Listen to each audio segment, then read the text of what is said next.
2025 முடிஞ்சு அதுக்கு ஒரு எண்டு கார்டு போட்டு 2026 அடி எடுத்து வைக்க போகிறோம்.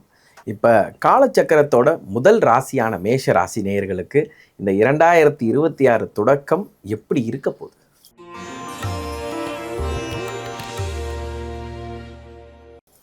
எல்லாருமே ஒரு பயமுறுத்திட்டு இருக்காங்க.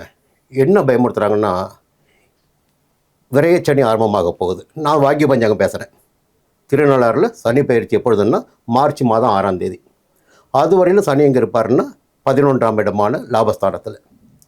ராகு எங்கே இருப்பார்னா நவம்பர் மாதம் வரையில் நவம்பர் மாதம் வரையில் 11ஆம் இடம் லாபஸ்தானம் தான்.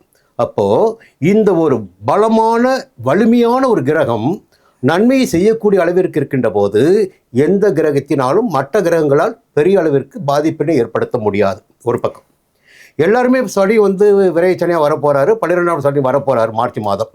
அப்போ 7.5 சனி ஆரம்பிடுவாங்க. இந்த 2026 ஒரு வினோதம் என்னென்னா, சனி மீனத்திற்கு வந்த 6 நாளில் அஸ்தமனம் ஆகிறார் ஒரு மாதம். அது பிறகு பார்த்தீங்கன்னா குருவுடைய பார்வை கால வர்றாரு. கடைசி ஒரு 4.5 மாதம் வக்ரமாகிறார். அப்போது இந்த ஒரு ஆண்டு பாருங்கள், 12 ராசினருக்குமே சனியினால் மிகப்பெரிய பாதிப்புகள் எதுவும் ஏற்பட போவதில்லை. குறிப்பாக 7.5 சனி என்று நம்பிக்கொண்டிருக்கின்ற மேஷ ராசினருக்கு சனியால் எந்த விதமான சங்கடமும் ஏற்படாது. என்னென்னா, சனியின் பார்க்கும்போது மேஷ ராசிக்கு அவர் தான் ஜீவனாதிபதி, லாபாதிபதி அவர் தான். இந்த ஒரு மனிதனுடைய வாழ வைத்திட வேண்டிய பொறுப்பு யாருக்கு இருக்குது? தொழில் கொடுக்க வேண்டிய பொறுப்பு யாருக்கு இருக்குது? லாபத்தை கொடுக்க வேண்டிய பொறுப்பு யாருக்குன்னா சனிக்கு தான். கர்மக்காரன் சனிக்கு. அது எப்பொழுதும் மேஷராசினருக்கு சுபிட்சம் தான் உண்டாக்கியிருப்பாங்க.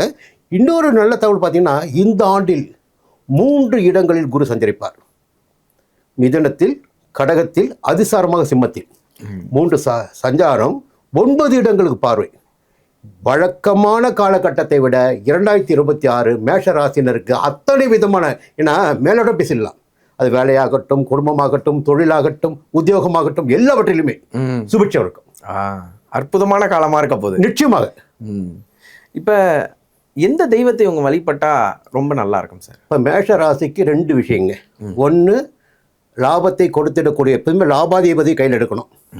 கொடுத்திடக்கூடியவர் சனீஸ்வரன் தான். கிரகன்னு பார்த்தீங்கன்னா ராசிநாதன் பார்த்தீங்கன்னா முருகனை வழிபடுகின்ற போது, திருச்செந்தூர் முருகனை வழிபடுகின்ற போது எல்லா விதமான சங்கடங்களும் போகும்.